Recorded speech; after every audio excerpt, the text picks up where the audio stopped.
So, you have a kid who decided that they wanted to major in music, and they're starting their studies in music at college or university or conservatory this fall. First things first, don't panic. Hi, welcome. My name is Dr. Matthew Nielsen, and I love to talk about classical music. So let's talk about your child deciding to go on to major in music. Maybe you're nervous, maybe you're concerned, maybe you're worried that they're choosing a dead-end major, or that they're not going to make it, or that it's too competitive. The last thing you should do, the absolute thing that you should not do, is discourage them. Do not discourage them. And here's why.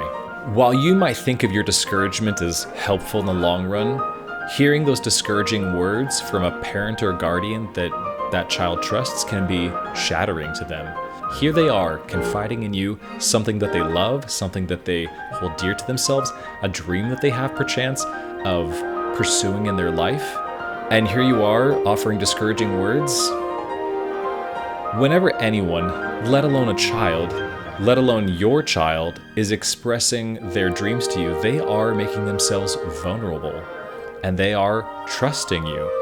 If you shut down that trust, they're not as likely to come to you in the future and share more goals and be vulnerable with you again. So instead, when someone comes to you and shares their dream, shares their hope, what you should do is start asking questions like, tell me more. What about music do you love? Why do you want to study it? And then what do you see in your life after music school? And you should stop and listen and be curious. Don't think that you know the answer already, just listen. Find out why they are so intrigued by music that they want to study it full time. You'll probably learn something you didn't know before. Maybe you find out that music is a refuge for them, a sort of safe haven.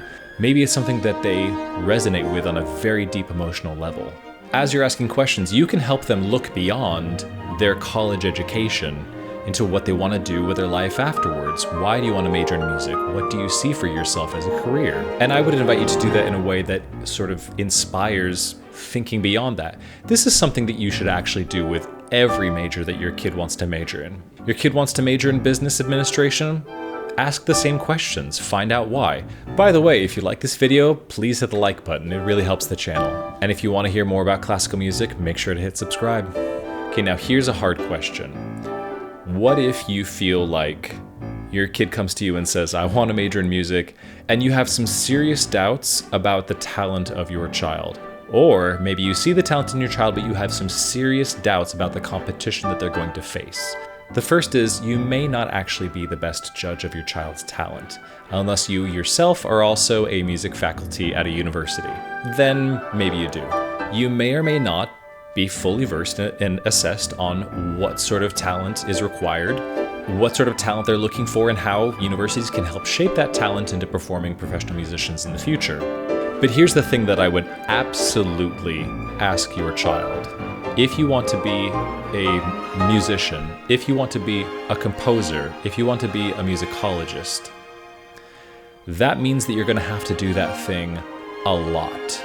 If you want to be a composer, you're going to have to write music a lot. If you're going to be a musician, a performer, you're going to have to practice your voice or instrument a lot. Is that something you want to do? Do you want to spend multiple hours a day practicing your instrument? That answer from your child, I think, will inform you and them a lot more. Because sometimes people do want to major in music because it feels like fun. And then when they realize, oh, this involves practicing for 6 hours a day. Maybe I don't love the violin that much. Or maybe, about being a writer. I want to, if your kid says, I want to grow up and be a writer, I want to write novels. That means you're going to have to sit and type at your keyboard for 8 hours a day. You're going to have to write a lot. Are you prepared to write a lot? Are you prepared to write all day, every day for the rest of your life? Maybe your kid comes back and says, yeah, that sounds great. I would love to be able to write all day, every day. That's what I want to do. And sometimes your kid may be like, maybe I don't want to write that much. Maybe I want to write more as a hobby. That's great. That's fine.